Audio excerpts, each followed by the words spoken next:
기독교 최고의 사건이 있다면 예수님이 이 땅에 오셔서 십자가 지신 사건이죠. 그리고 예수님이 부활하신 사건. 이 시대에는 어떤 사건을 바라보고 우리는 살고 있나요? 예수님이 재림하신 날을 바라보면서 살고 있어요. 지난 한 주 우리는 예수님의 그 십자가에 죽으신 사건을 기억하면서 함께 기도하는 시간을 가졌는데요. 오늘은 부활절을 맞아서 예수님이 부활이 우리에게 어떤 의미가 있는지를 한번 나눠보도록 하겠습니다. 여러분은 부활을 믿으시고 계시죠? 네. 신앙생활 하지만 부활을 믿지 못하는 사람들이 있어요. 종교로, 마음의 안식으로, 또 사람들과의 교제가 좋아서 피난처가 되어주니까 잠시의 우리의 구원의 여정 속에서 머무르는 사람들이 있고, 영원한 구원 속에서 하나님 나라 안에 누리는 사람이 있어요. 그리고 우리의 몸을 벗고 그 부활한 몸을 고대하며 살아가는 사람들이 있죠. 이 모든 일이 누구로 말미암아 이루어진 겁니까? 예수 그리스도로 말미암아, 예수 그리스도의 그 십자가의 죽음과 부활로 말미암아 우리에게 일어난 일이죠. 우리 주변에 보면 죽었다가 다시 살아난 사람들이 있어요.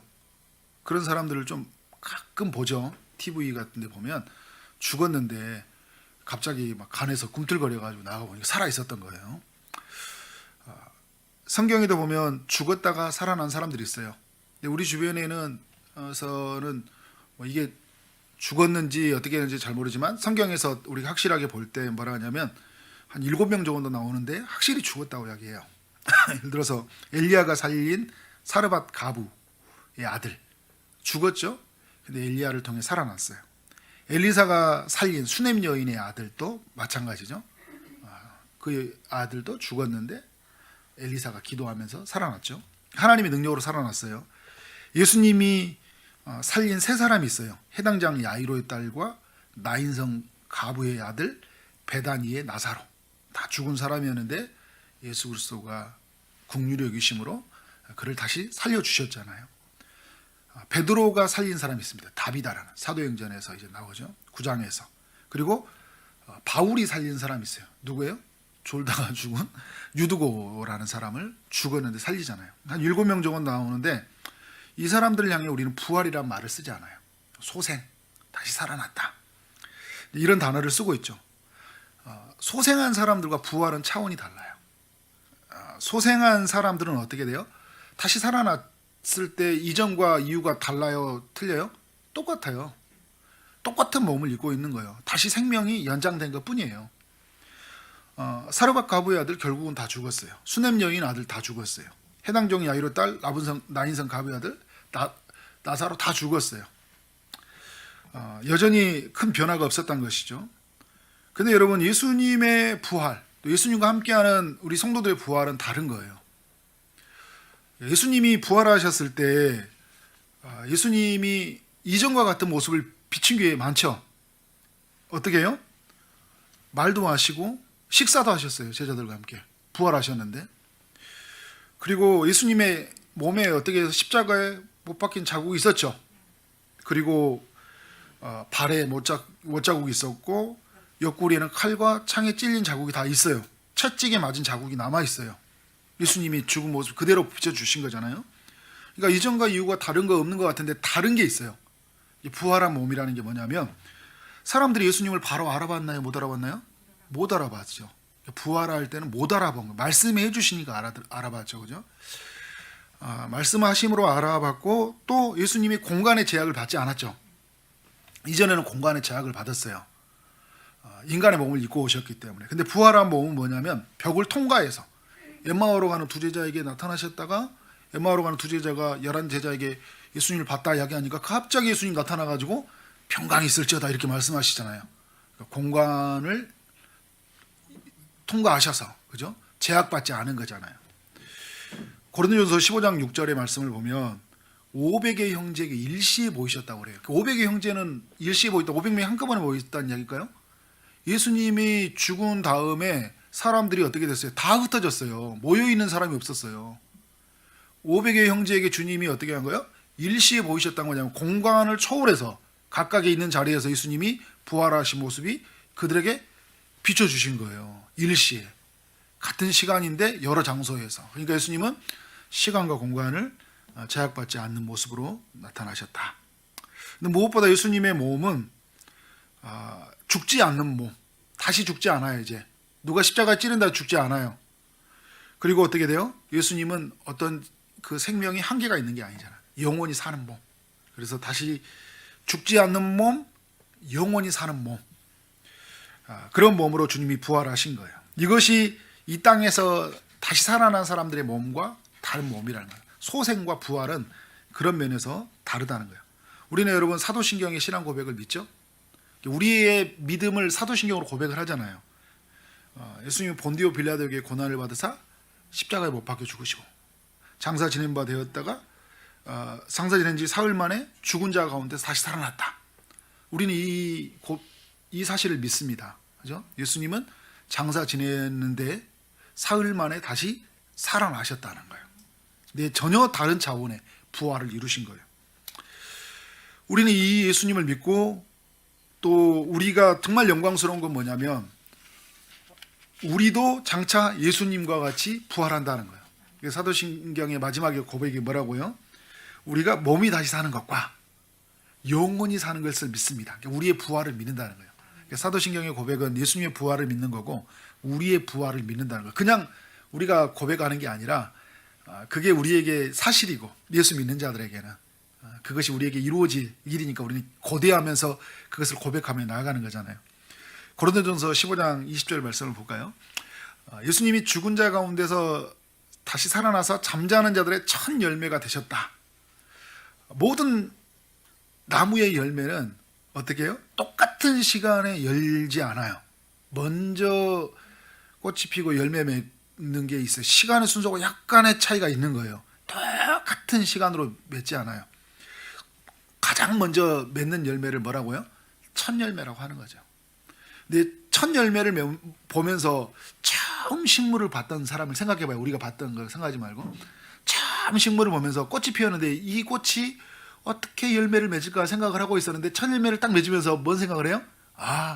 이런 열매가 맺는구나. 다른 꽃들을 보면서 어떻게 생각해요?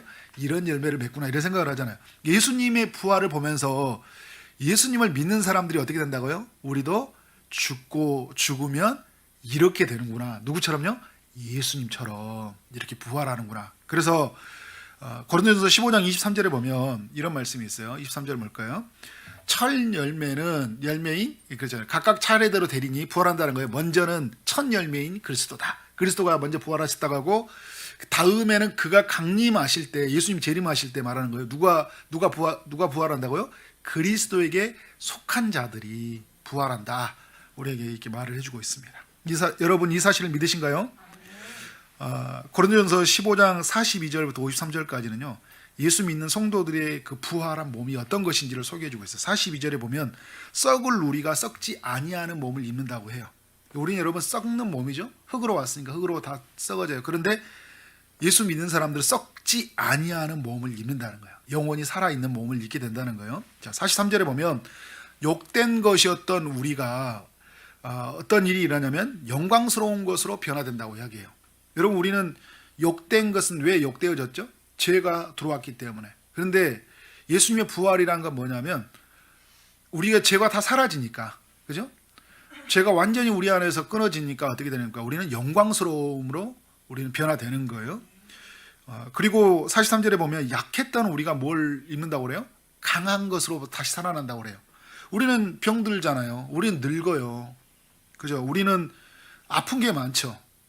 근데 부활한 몸은 뭐 어때요? 강한다는 거예요. 아프지도 않은 거예요. 요한계시록 보면 곡하지도 않아요. 우리 마음도 어떻게 돼요? 강함을 힘입어요. 그러니까 우리의 마음이 약해질 때가 얼마나 많이 있어요. 누군가 한마디만 해도, 그죠? 피곤하기만 해도, 무슨 일만 생기기만 해도 우리는 마음이 약해요. 그런데 여러분 어떻게 돼요? 강함을 힘입어요. 담대해지고 용기 있는 그럼 우리가 이 세상에서 그런 마음을 잠깐 부활의 때 우리가 누리고 살아가는데 그것이 매일 영원히 그런 하나님의 마음으로 채워져서 산다는 거죠. 자, 44절에 보면 우리가 신령한 몸으로 산다. 영의 몸으로 변화된다 이야기를 하고 있어요. 우리가 영의 몸, 신령한 몸이 된다. 그러니까 이 주님의 몸처럼 그런 영광스러운 그 몸으로 우리가 변화돼요. 자, 47절에 보면 우리가 땅에 속했는데 이제 우리가 어디에 속한 자가 되는 겁니까? 하늘에서 속한 자, 하늘에서 난 자. 둘째 사람은 뭐라고 하는 거예요? 하늘에서 나셨느니라. 그러니까 우리는 이 땅에서 난 사람이 아니라 이제 하늘에서 난 사람, 하늘에 속한 자가 되어서 하늘의 영광을 누리고 사는 사람이 된다는 거예요. 이게 부활한 자들의 삶이에요. 51절 볼까요? 호련히 변화를 입는데요. 우리가 호련히, 주님이 재림하실 때 호련히 우리의 몸이 죽어있던, 땅속에 들어가 있던, 먼저 예수 믿고 죽은 사람들, 그리고 예수 믿은 이 모든 사람들 있죠. 호련히 부활한 몸으로 다 변화돼요. 죽음을 경험하지 않고 에녹과 엘리야가 하늘로 올라갔잖아요. 에녹과 엘리야도 부활한 몸은 아니에요. 부활을 기다린 상태에 하늘에서 머물고 있는 거예요. 예수님이 오시면 어떻게 돼요? 부활한 몸으로 입어요. 그리고 예수 안에 죽었던 사람들, 그리고 예수 믿는 모든 사람들은 오늘 이 영광스러운 몸, 그리고 강한 몸, 이 살아나는 이 하늘에 속한 이 몸을 입게 된다는 거예요. 자, 52절에 보면 썩지 아니하는 몸으로 우리가 변화되어 살아난다. 53절에 보면 썩지 아니한 우리의 몸은 죽지 아니한다. 그러니까 우리는 살아나는데 뭐예요? 죽지 아니하는 몸. 언제까지 죽지 않아요? 영원히 죽지 않는 몸을 예수 믿는 신자들이 경험한다는 거예요. 여러분, 이게 언제 누린다고요? 15장 23절에 가보면, 다시 한번 가볼까요? 23절에 그리스도가 강림하실 때 어떻게 해요? 이 땅에 온 모든 그리스도에 속한 자들이 이러한 몸을 입게 된다. 예수 믿는 신자들이 이런 부활한 몸을 입게 된다는 거예요. 여러분, 이 사실을 믿으신 거예요? 얼마나 영광스러운 거예요. 이 사실을 알기 때문에요, 이 땅에 사는 동안 죽음 아래 매어 살지 않아요. 죽는 것을 두려워하지 않고, 이게 확실히 믿어진 사람들은요, 왜? 부활한 몸을 입는 사람들이니까. 부활을, 이걸 기다리고 살아가는 사람이잖아요. 이걸 기다리고 살아가는 사람들이기 때문에 어떻게 돼요? 이 땅에서 막 나를 막 건강하려고 하는 데다 모든 시간을 쏟아붓지 않아요. 누구를 알까요? 부활하신 주님을 알리는 데 삶을 쏟아부어 버려요. 우리가 이제 부활 신앙을 잘 살지 않다 보니까, 이 땅이 전부인 것처럼 살다 보니까 막 좀 더 건강, 여러분 건강하지 말라는 게 아니에요. 저도 누구보다 여러분 건강을 위해서 기도 많이 합니다. 그런데 더 중요한 거 있어요. 내가 부활한 몸을 입는 사람이다. 이걸 놓쳐버리면 안 돼요. 믿음의 사람들은 이걸 놓치는 순간 끝이에요. 이 세상, 우리는 하늘에 속한 자라고 이야기하잖아요. 우리는 하늘에 속한 자이기 때문에 땅에 속한 자들의 사람처럼 살아서는 안 되나. 이 땅이 전부인 것처럼 사는 사람들이 아닌 거잖아요. 그러니까 죽음을 대할 때 죽음을 대하는 자세가 달라요. 고난을 대하는 자세가 달라요. 예수 믿는 사람들에게는.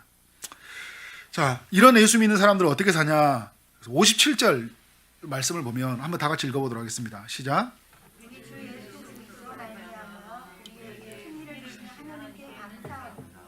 네, 예수의 부활, 그리고 우리가 장차 예수님과 함께 부활할 것을 믿는 사람들은 57절에 이런 고백이 있어요. 예수 그리스도로 말미암아 우리에게 승리를 주신다. 주님이 승리하셨어요. 뭐에서 승리하셨어요? 죄에서 승리하셨어요. 십자가에서 죽으심으로, 그죠? 사망에서 승리하셨어요. 죄와 사망의 법에서 우리를 해방하셨잖아요. 그 십자가에서 해방하셨거든요. 승리하셨어요. 승리를 선포하셨어요. 그런데 그 승리를 누구에게 준다고요? 예수 믿는 신자에게 주신다는 거예요. 그래서 여러분, 우리는 뭐 어떤 사람이 된 거예요? 우리는 죄를 이긴 자가 된 거예요. 우리는 죽음을 이긴 자가 된 거예요. 이것을 이기니까 어떤 고백이 나오는 거예요? 하나님께 감사가 나오는 거예요. 여러분, 우리의 삶에 이보다 큰 승리가 없어요. 이보다 더 큰 감사가 없는 거예요. 그러니까 이걸 생각할 때마다 우리는 어떻게 된 거예요? 감사하다. 다른 걸 여러분 막 가져서, 이 땅에 막 뭔가를 가져서 감사한 게 아니라 이 사실이 너무 감사한 거예요. 영광스러운 거예요, 그냥. 이제 우리 날씨가 좀 풀리면 운동회를 하려고 하거든요. 이제 계속 우리 청년 중심으로 해서 이렇게 그 운동회 한다는 게 아니라 준비를 해가지고 우리 전체 운동회를 하려고 해요. 우리 하랑용지 이제 운동장도 대관도 지금 알아보고 있습니다.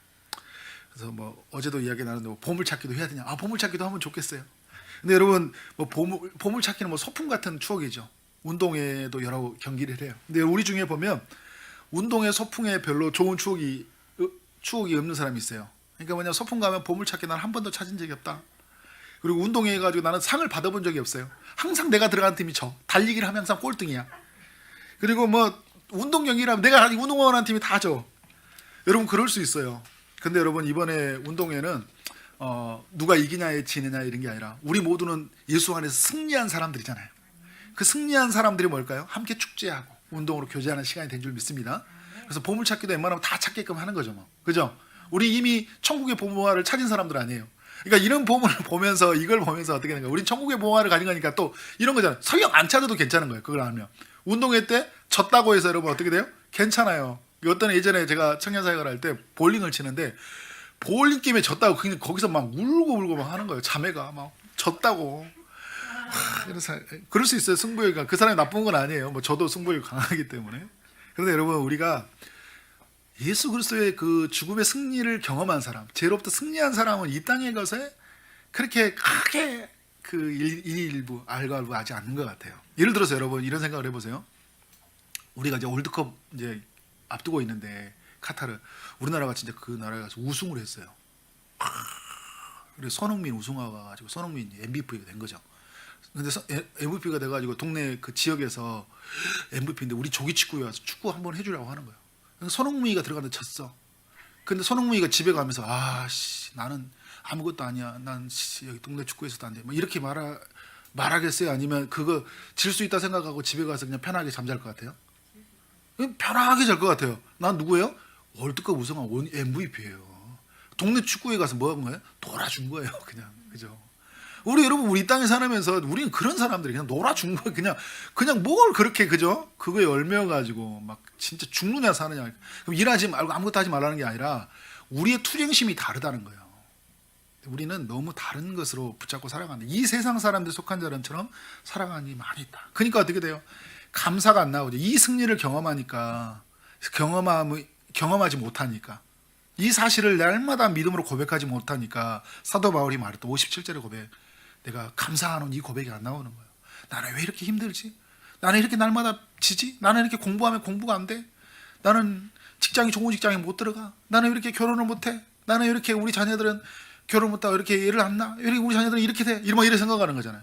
그래도 여러분 하나님의 나라 궁극적인 승리를 경험한 사람들은 다른 고백으로 살아간다. 자, 우리에게 또 이런 감사하면서 어떤 삶이 살아가냐 58절의 삶이 우리에게 있습니다. 같이 읽어볼까요? 시작. 그러므로 내 사랑하는 형제들아 견실하며 흔들리지 말고 항상 주의 일에 더욱 힘쓰는 자들이 되라. 이는 너희 수고가 주 안에서 헛되지 않은 줄 알미라. 아멘. 어떻게 살라고 하고 있습니까? 견실하며 흔들리지 말라고 해요. 견실하다는 것은 굳건하다, 마음을 정하다. 그러니까 그 다니엘이 바벨론 궁전에 가서 마음을 하나님께 정했잖아요. 그죠? 그렇게 정한 것처럼 하나님 앞에서 마음이 정한 인생이잖아요. 굳건하게 또 굳세게 어떻게 된 거예요? 흔들리지 않고 내 그 믿음을 가지고 살아가라. 이런 의미를 가지고 있는 거예요. 이 세상은 우리를 흔들죠. 무엇을 흔들어요? 우리의 믿음을 흔들어요. 우리가 믿는 것을 가짜라고 이야기해요. 보여주잖아요, 사람들이.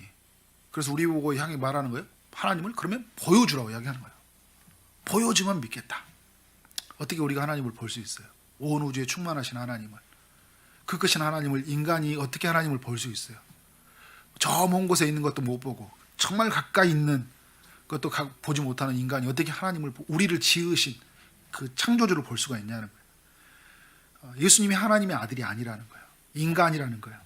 예수님은 하나님이 보낸 자가 아니라고 말하는 거예요. 예수님은 십자가에서 저주받아 죽었다고 했어요. 1세기 때, 또 수많은 세기 때 그런 많은 사람 이야기를 했어요. 예수님의 부활은 가짜라고 해요. 근데 지금 시대 때 예수님이 십자가의 죽음과 부활을 가짜라고 말하는 사람은 별로 없어요. 그런데 여러분 뭔지 알아세요? 이것을 진짜로 믿고 신뢰하는 사람도 그렇게 많지 않다는 거예요. 가짜라고 말하는 사람도 없는데 이걸 진짜로 믿고 신뢰하고 그렇게 붙들려 사는 사람들은 또 많지 않아요. 이런 시대에 서게 살 때 우리는 흔들리지 말라는 거예요. 굳게 살라는 거예요. 우리가 믿는 바를 확실하게 굳게 서고 살라는 거예요. 이 시대의 사조에 따라, 이 시대의 사람들이 갖는 생각에 따라, 주변의 사람들이 다 그렇게 사니까, 예수 믿는 분은 그렇게 사니까 그렇게 사는 것이 아니라 우리는 굳게 믿고 살라는 거예요. 어떤 사람은요, 예수님이 죽은 것이 아니라 잠시 기절했다고 이야기를 해요. 여러분 과연 그런 걸까요? 예수님이 채찍에 맞았는데 이 역사학자들이 이런 이야기해요. 날카로운 톱니 모양을 가진 뼈 조각이라고 해요. 톱니 모양을 가진 뼈 조각. 납덩어리가 달려 있는데 4가닥에서 5가닥이 달려 있다고 합니다. 역사학자 유세부이스가 말하는 게 뭐냐면 이 채찍에 맞으면 탁 맞으면 이게 살이 붙잖아요. 뜯어지는 순간 살이점이 뜯어진대요. 그래서 그 유세부이스가 말하는 게 혈관이 다 보이고 뼈가 다 보일 정도래요. 그렇게 채찍을 때리셨어요. 빌라도가 십자가에 넘겨준 순간부터 예수님이 양손에 15cm가 못는 대못으로 박았다는 거예요. 이 팔목에. 그래야지 여러분 안 떨어질 거 아니에요, 그죠? 못에 15cm가 넘는 이만한 것으로 박았어요. 무릎은 비틀어 가지고 양쪽 발목을 박았어요. 6시간 정도 십자가에 못 박혔는데 아침 9시에 가서 오후에 3시까지 못 박혔으니까 뜨거운 태양 아래에서 온몸에 수분이 증발했고 그 마지막에 순간에 예수님이 신포도주를 마셨다고 하잖아요. 그래서 어떤 고백을 합니까? 다 이루었다. 다 이루었다. 그 십자가로 말미암아 인류를 구원하는 길, 죄와 사망으로부터 벗어날 수 있는 길을 다 이루신 거예요. 죄로부터 사단의 권세로부터 벗어날 수 있는 걸 다 이루시고 어떻게 주님은 숨을 거두시니라. 성경은 이렇게 증언하고 있어요. 근데 사람들은 안 죽었대요. 기절했대요. 기절했다가 다시 태어난 거라고. 그래서 사람들이 속이는 거라고 이야기를 하고 있어요. 근데 여러분 로마 병사들이 예수님에게 어떤 짓을 했어요? 이 죽은 예수님을 에게 가서 칼과 창으로 옆구리를 찔러서 어떻게 돼요? 모든 피와 몸 안에 있는 모든 물을 다 쏟게 하셨잖아요. 완전히 만신창이로 만들어 버렸어요. 그래 놓고 나서 기절했다고요? 그런 사람이 다시 돌아다녀요? 여러분 그런 사람이 있어요? 칼로 찔러가지고 물로 다 피 쏟아내는데 그 다음날 3일 뒤에 돌아다녀요? 나타나가지고 같이 생선 구워 먹고 그래요? 말도 안 되는 사람들이 막 그 억측을 부려서 거짓말을 하는 거잖아요. 그래서 우리가 믿는 걸 가짜로 말하는 거예요. 우리의 믿음을 흔들려고. 왜냐하면 부활을 흔들면 기독교 신앙이 고린도전서에 말한 게 우리가 가짜가 되는 거죠. 헛된 것을 믿는 것이 되니까 어떻게든지 흔들려고 하는 거예요. 죽음의 현장에 로마군이 600명 정도가 있었다고 그래요. 역사학자들이 말할 때 그걸 지평하기 위해서 600명이 봤어요. 죽는 걸. 그리고 예수님의 그 죽음의 현장에 이 갈릴리의 여러 여인들이 함께 동참했어요. 제자들은 다 도망가 버리고 죽는 걸 다 봤던 사람들이에요. 그런데 여러분 기절했다고요? 어떤 사람들은 예수님의 시신을 훔쳐갔대요. 죽었는데 훔쳐갔대요. 그러니까 근데 여러분 마태복음 27장 6절 64절부터인가요? 66절에 보면 어떤 말씀이 있냐면 예수님의 그 무덤을 큰 돌로 임봉했다고 그래요. 사람이 못 움직이는 거예요. 그럼 예수님이 그 십자가에 다 찍힌 분이 몸과 피를 다 쏟은 분이 큰 돌을 미루고 힘이 너무 세가지고 삼성 같아가지고 그걸 빼고 아니면 다른 사람이 그걸 돌을 옮겨가지고 예수님 시신 받고 도망갔어요? 그죠? 그 밖에는 누가 있다고 그래요? 경비병이 지키고 있었대요. 예수님을 십자가에 못 박여 죽였던 로마의 병사가 지키고 있어요. 그러면 누구처럼 죽어요? 로마의 황제의 명령을 어기면 예수님처럼 죽는데 누가 그 짓을 해요? 근데 이거를 다 거짓으로 말하는 거예요. 그래서 어떤 사람들은 이제 이런 말하면서 그러니까 이걸 속이는 거래요. 부활이 없다고 하면서 가짜로 속이는 거예요. 예수님의 부활을 죽음을 목격했던 이 여인들이 예수님의 부활을 목격하잖아요. 막달라 마리아, 야고보의 어머니 마리아, 살로메와 요한나, 베드로가 봤고 요한이 봤고요. 엠마오로 가는 두 제자가 봤어요. 11제자가 봤고요. 예수님의 동생 야고보가 봤어요. 500의 사람이 일시에 봤어요. 맨 나중에는 만삭되지 못하는 사도 바울도 봤다. 고린도전서 15장 3절부터 6절까지 이야기를 해주고 있는 거죠. 그리고 다른 성경에도 우리에게 증언해주고 있어요. 한두 사람도 아니고 이렇게 많은 사람들이 동일하게 예수님의 부활을 봤어요. 예수님의 십자가의 죽음이 두려워서 도망갔던 사람들이 부활을 봤다고 예루살렘 한복판에 갔고 온 열방으로 흩어져서 부활의 소식을 증언하는 사람들이 됐어요. 거짓말을 그렇게 무서워서 덜던 사람들이 이 거짓된 것들을 가지고 막 이렇게 목숨 걸고 인생을 살아가요. 베드로가 거꾸로 십자가에 못 박아 죽었는데, 그죠? 이렇게 어떻게 그 삶을 움직이는 힘이 뭐예요? 부활을 받기 때문에. 가짜의 목숨을 겁니까? 그럼 한두 사람은 같이 합세해서 할 수 있어요. 어떻게 이렇게 많은 사람들이 목숨을 걸고, 사도 바울 같은 완전히 유대계의 골통 분자였잖아요. 유대 신자였죠.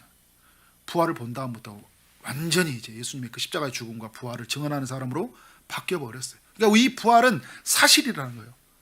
부활은 진리예요. 그래서 여러분 이 믿음을 가지고 굳건하게 살아가는 거예요. 흔들리지 말라는 거예요. 부활의 의미가 엄청난 의미를 담고, 이 부활은 사실이기 때문에 절대 흔들리고 살지 말라는 거예요. 어떠한 일에도, 억울한 일을 당해도, 고난을 당해도, 환난과 시련이 파도처럼 밀려와도 유혹과 핍박이 우리에게 찾아올지라도 흔들리지 말라는 거예요. 사방에 우겨 싸움을 당해도 우리의 믿음을 흔들리지 말라는 거예요. 하나님이 살아계시고 그 아들을 보내시고 그 아들이 십자가에 죽고 부활하셨다는 사실을 굳건하게 믿고 살라는 거예요.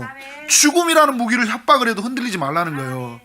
죽음이 얼마나 우리를 위협합니까? 죽인다고 하거든요. 그런데 여러분, 우리는 썩지 아니하는 몸, 영광스러운 몸, 강한 몸, 신령한 몸, 호련히 변화된 몸, 하늘에 속한 몸, 영원히 살아나는 몸으로 우리가 예비되어 있잖아요. 그죠?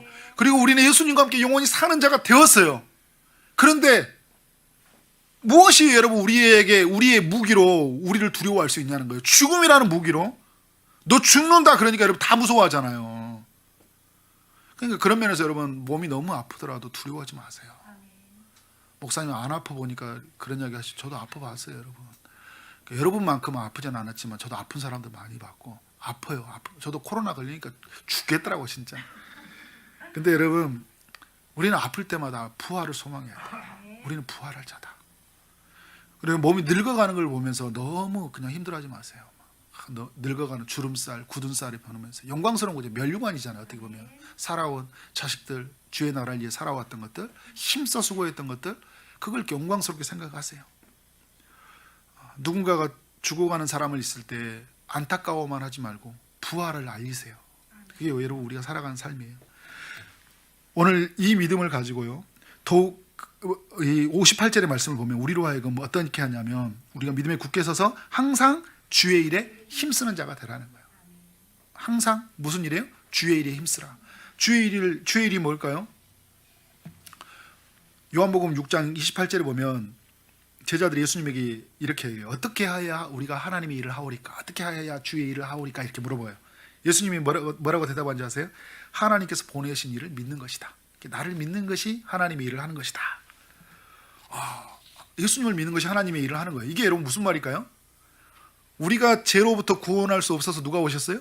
예수님이 오셨죠. 우리가 죽음에서 살아날 수 없어서 누가 오셨어요? 예수님이 오셨어요. 우리가 하나님의 뜻을 따라 살 수 없어서 누가 오셨어요? 예수님이 오셨어요. 그리고 예수님이 오셔서 우리가 예수님을 믿을 때 예수님이 우리 안에 사시죠. 예수님은 우리를 죄를 이기고 우리를 죽음을 이기고 우리가 하나님의 뜻을 따라 살 수 있도록 성령으로 함께 일하시잖아요. 그러니까 우리가 하는 일은 뭐예요? 그분을 믿는 거예요. 그분에게 내어드리는 거예요. 이게 하나님의 일을 하는 거예요. 내가 예수 믿고 나서 다른 일을 하는 게 아니라 이제 누군가와 함께 하는 거예요? 그분과 함께 하는 거예요. 주님과 함께 사는 거예요. 주님이 함께 하도록 내어드리는 거예요. 이게 여러분은 하나님이 일하는 거예요.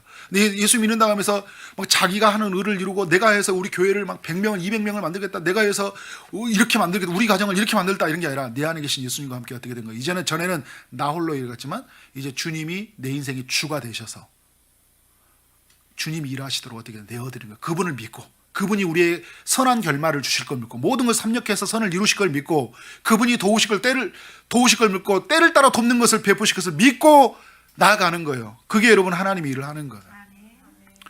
그러면서 여러분 하나님의 일을 하는 게 뭘까요? 그분을 알리는 거죠. 그래서 우리가 그분이 오시고 그래서 주의 일을 하라 할 때 항상 주의 일을 할 때 그건 뭐냐면 내 안에 계신 그 주님이 나라와 하여금 주가 되셔서 뭐 어떻게 할까요? 그 주님을 증거하는 삶으로 살아가는 거. 예수의 제자들이 어떻게 살아갔어요? 그분을 믿고 그분에게 붙들려서 어떻게 된 거예요? 그분을 주님을 알리는 삶을 살아가잖아요. 예수님의 그 십자가의 죽음이 어떤 의미인지 부활이 어떤 의미인지 그래서 우리는 이 부활의 소식을 증거할 수밖에 없는 소식을 사람들에게 알렸어요. 부활을 본 자들이잖아요. 부활을 본 자들로서 그들은 부활의 증인들이에요. 저는 이재철 목사님이 사도행전 강해에서 이 증인이라는 단어를 설명할 때 굉장히 가슴이 뛰었어요. 그러니까 증인이라는 이 단어를 이렇게 마터라는 이 헬라어로 뜻을 가지고 있는데, 그러니까 이게 증인이 뭐냐면, 그러니까 마터 이게 순교자라는 이 단어에서 파생된 단어예요. 이 증인은. 근데 이재철 목사님이 어떤 말씀을 했냐면 이런 이야기를 했어요. 순교자가 될지언정 증인의 삶은 포기하지 않았다. 예수의 제자들은. 이게 굉장히 제 마음에 뭉클하게 와닿더라고요. 순교자가 될지언정 내가 죽을지라도 어떻게 된 거예요? 내가 부활을 본 것을 내가 이 말하는 것을 포기하지 않았다. 끝까지 부활을 알리는 증인의 삶을 살았다는 거예요.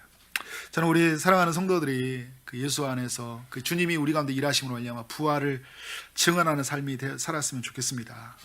그리고 인간은요, 한 번 태어나면 죽어요. 이건 자연의 질서입니다. 히브리서에서도 우리가 한 번 죽는 것은 우리가 하나님이 정한 것이라고 해요. 사람에게 정한 것이라고 이야기합니다. 그런데 여러분, 두 번 죽는 사람이 있어요. 요한계시록에 둘째 사망이라는 이야기를 해요. 누가 두 번 죽는 걸까요? 이 땅에서 예수 믿지 못하고 죽은 사람들이에요. 다시 죽는다는 거예요. 그러니까 죽어서 멸절되는 게 아니라 죽음의 고통으로 영원히 산다는 거예요. 죽음의 상태로. 두 번 죽는다는 이야기예요. 무슨 말이냐? 지옥 간다는 이야기예요. 두 번째 이 맞이하는 죽음은 불과 유황으로 타는 곳에 가는 죽음이잖아요. 영원히 목마른 것이고 영원히 고통스러운 것이 두 번째 죽음이에요. 첫 번째 죽음도 여러분 고통스럽게 죽죠, 우리 그죠? 우리도. 그런데 여러분, 우리가 사는 동안 이 땅에서 한 번 죽는 것을 막을 수 있는 건 없어요. 다 죽어야 되잖아요. 하나님이 정한 것이기 때문에. 그런데 두 번째 죽음은 막을 수 있어요. 우리가 이 땅에 사는 동안 뭘 하는 거예요? 예수 그리스도를 전하는 거예요.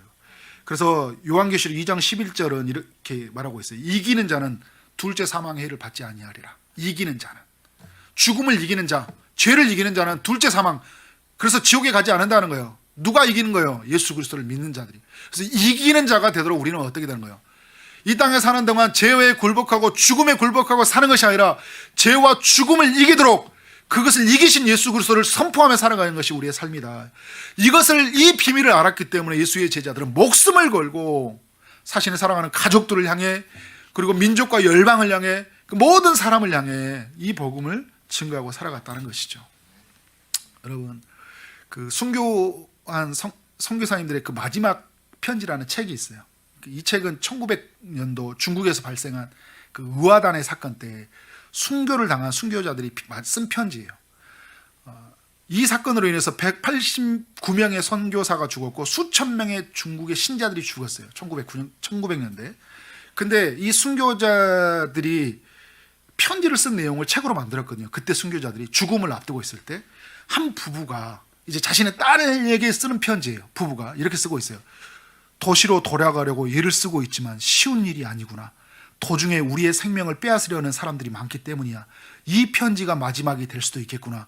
우리가 곧 예수님과 함께 있게 될 수도 있으니까. 예수님과 함께 될 게 있으니까를 믿고 있어요. 자, 다른 순교자가 이런 편지를 했어요.